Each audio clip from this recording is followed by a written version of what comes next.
vampires, Robin, Jimmy Olsen, and Superman flying a bloodsucker into the sunrise. Welcome to one of the weirdest detours in Man of Steel history. In this episode, we're breaking down Superman, the Man of Steel number 14 from 1992, a strange, supernatural romp featuring the first appearance of the vampire Ruthven, and an unlikely team-up between the Boy Wonder and Superman's favorite photographer. But we're not just talking story beats here. We'll dive deep into the creative forces behind this issue. Louise Simonson, Jon Bogdanove, Glenn Whitmore, and more. Plus, we'll look at how this oddball issue fits into the bigger picture of early 90s DC, including some insider commentary and rising market value. There's even vintage ads, local comic shop shoutouts, and a surprising visit to Maryland. So the real question is, can Superman stories get too weird? Or is this the kind of chaos we secretly love? Let's dig in.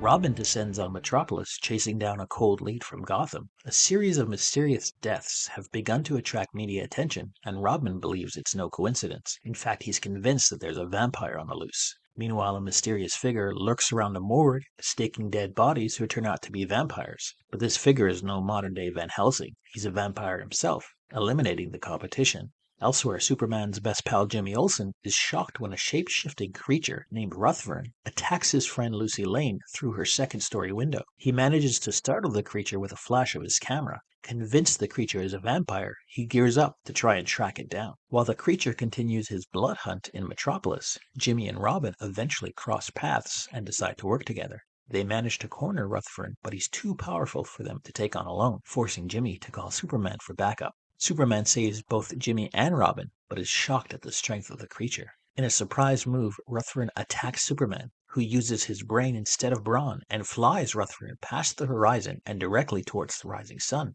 seemingly killing him.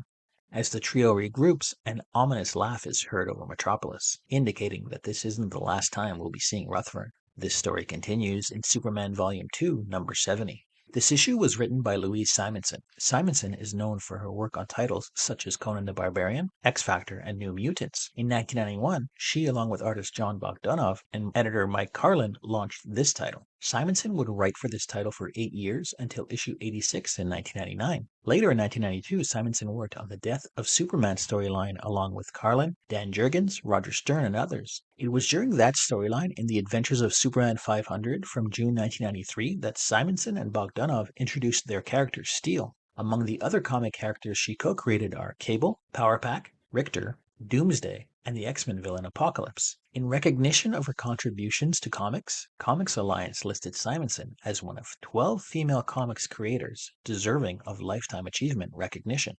Speaking of Jon Bogdanove, who worked on the art and cover for this issue, he would also leave the title after issue 86. Bogdanove then drew 2 intercompany crossovers for DC Comics, Superman and Savage Dragon Metropolis in 1999, which was co-published with Image Comics, and Superman Aliens 2 God War in 2002, co-published by Dark Horse Comics.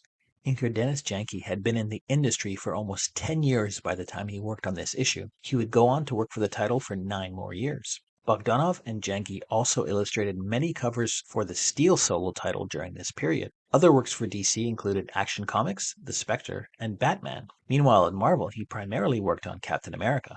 Glenn Whitmore was the lead colorist on this title, and he also worked with the team on the Death of Superman storyline. Whitmore has worked with publishers like Dark Horse Comics, Archie Comics, and many more. Alongside artists and editors, he contributed to the look and feel of the era that drew millions of new readers. His work on Man of Steel remains one of the most recognized aspects of early 90s superhero comics. Speaking exclusively to Read the Freaking Comics, Whitmore discusses his time on this issue.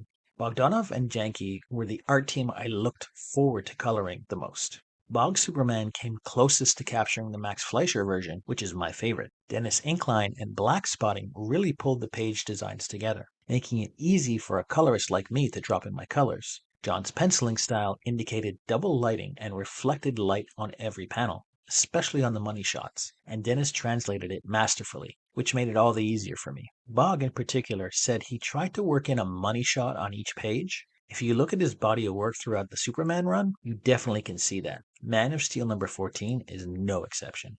Letterer Bill Oakley was no stranger to DC titles, having worked on a number of the Superman titles: Batman, Lobo, Justice Society, and Hawkman. His most prominent work includes the first 2 volumes of Alan Moore and Kevin O'Neill's The League of Extraordinary Gentlemen, and 2 runs on Batman Gotham Knights.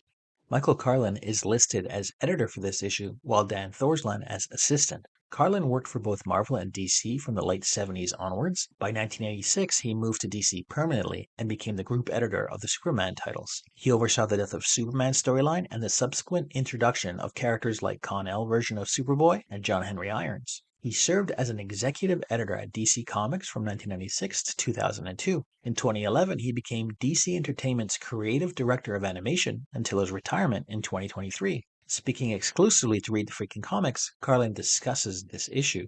We wanted to do a Superman versus Magic Supernatural story since we'd just done a more down-to-earth Crisis at Hand, and we're about to begin a year-long doomsday-driven Death and Return of Superman story. And teaming Superman with the awestruck teenager Robin was a fun new dynamic. He worked with Batman day in and day out, but Superman was a real superhero. As mentioned, Dan Thorsland was the editor at DC Comics during the early 1990s, playing a key role in shaping several titles. Working closely with writer Louise Simonson and artist Jon Bogdanove, he helped guide the new creative direction of Man of Steel, which was one of the 4 main Superman titles that year. Thorsland editorial oversight ensured story consistency across the interconnected Superman books, which operated as a weekly narrative. Dick Giordano was credited as executive editor on this issue. Having worked and left DC in the 1970s, editor-in-chief Jeanette Kahn brought Giordano back to DC in the 80s, initially as editor of the Batman titles. Giordano was named the company's new managing editor in 1981 and promoted to vice president executive editor in 1983, a position he held until 1993. This issue features the first appearance of Ruthven, whose full name is Baron Ruthven. The character's name is no doubt a reference to Lord Ruthven, a character from John Williams Polidori's 1819 novel The Vampire. He was one of the first vampires in English literature. The initial popularity of the vampire led to the character appearing in many translations and adaptations, including plays and operas, and Ruthven has continued to appear in modern works. An homage to the Ruthven vampire has appeared in several comic books by Marvel and DC. Originally, he appeared in the first issue of Marvel's Vampire Tales from 1973 as a possessor of the mystical book The Darkhold. An incidental character called Ruthven appears in later issues of the Sandman comic. This Ruthven is a man with a rabbit's head as well as prominent vampire fangs. The Robin in this issue is Tim Drake, who is the 3rd person to take up the mantle of Robin, Batman's sidekick. Drake was created by Marv Wolfman and Pat Broderick and first appeared in Batman number 436 from 1989. Tim became Robin after the death of the second Robin, Jason Todd. He would briefly become Batman, but eventually moved on from Robin and adopted the name Red Robin, a prominent member of the Bat family and founding member of Young Justice. Outside of crossover or obvious JLA activities, both Batman and Robin have mostly stayed outside of Metropolis unless invited by Superman. During some Silver Age goofiness in World's Finest Comics number 77 and 78 from 1955, Batman temporarily gains Superman-like powers. Part of the action occurs in Metropolis, with Batman operating solo during Superman's powerless state. A few issues later, in October of 1956, we see Batman and Robin are called to Metropolis without Superman to investigate events hinting he's gone missing. They work solo and ultimately help Superman return. Jump ahead to the Dark Knight Over Metropolis miniseries from 1990, which has Batman investigating Intergang in Metropolis on his own before eventually teaming up with Superman in later issues. Finally, there's a small run of 4 issues of Superman Batman from 2005, where Bruce Wayne visits Metropolis under civilian cover to loan items to a museum. He discovers Silver Banshee's plot and takes action. I'm a bit torn on this issue. On the one hand, I'm a fan of Bogdanove and Janke. I like the work on the interiors. Lines are clean, panels flow well, and there are some single action shots that really pop. On the other hand, I hate this cover. I really do. It is so oddly framed, with unusual character positioning and a Dutch angle that just doesn't work for me. I can see what they were going for, a large looming shadow that looks like Batman, Superman apparently frightened out of his mind. I just don't care for this cover. Vampires and superheroes are an odd mix. For every Blade, Morbius, and Mina Harker, we get stories like these, where Superman has to fight a vampire. Really? I mean, he can't bite him. Maybe hypnotize him if there was magic involved, but other than that, I see no major threat to him. Fortunately, it isn't Superman, but Robin and Jimmy Olsen who take on Baron Ruthven for most of this issue. I still don't get the appeal, however. This issue didn't really capture my attention or interest. Still, it's a fascinating little slice of the Man of Steel run. This issue has steadily gone up in value starting in May of 2024. Mint editions are selling for $47 according to PriceCharting.com. There's an issue on eBay for sale at $3.99 and ComicBookRealm.com is selling issues for about $4. 1992 saw the launch of Image Comics as a major new publisher. The company was formed by several former Marvel staffers. DC dominated the headlines with their Death of Superman storyline, which most of the creative team here worked on. The first issue holds the record for single biggest sales day in comics history. Shops recorded sales of $30 million in one day. Across all publishers, the estimated sales for 1992 ranges between 300 and 500 million, a significant increase from 1991.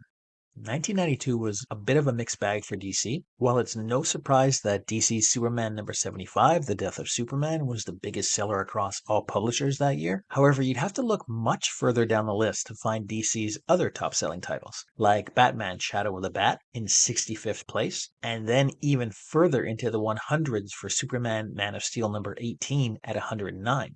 We have Lobo's Back number 1 at 110 and Robin 3 number 1 at 133. Many of the top 100 titles of the year were Marvel or Malibu/Image Comics releases. This issue of Superman Man of Steel did not make the top 300 list for 1992. DC was making headlines into television, however. The visually striking Batman the Animated Series featured superb writing by Paul Dini and won an Emmy for Outstanding Animated Program. Live-action Superboy and The Flash were on TV screens in 1992, as well as the animated Swamp Thing. This issue features a mix of advertising styles from two different eras. We have video game ads mixed with Atlas bodybuilder offers, which many longtime viewers will know are my absolute favorite. Acclaim was promoting their Grand Prix racing game for Nintendo and Sega, while Kemco was doing the same for their Supercars racing game, and Nintendo promoting Smart Ball for the Super Nintendo Entertainment System. Spree Candy featured a crossword puzzle style ad, which is a unique approach. The Ad Council of the United States was offering a free information kit regarding the Constitution. This included a free copy of the document itself. DC were promoting their own titles in 3 separate pages, including Green Lantern, Doom Patrol, Catwoman, and more. Meanwhile, Mile High Comics had a full spread of back issues available. You could even call a 1-800 number and phone in your order. There was a list of upcoming comic book conventions, plus an ad to buy DC Comics in bulk. $300 would get you 1,000 comics. How do you like that deal? Finally, what I call the Atlas Body Page, a full-page spread featuring unique and oddball items you can order by mail. There are items such as FM radio watch, fake black belt certificates, GI dog tags, and a supposed treasure map of sunken and buried treasure, plus of course the famed Atlas Body in 7 Days ads.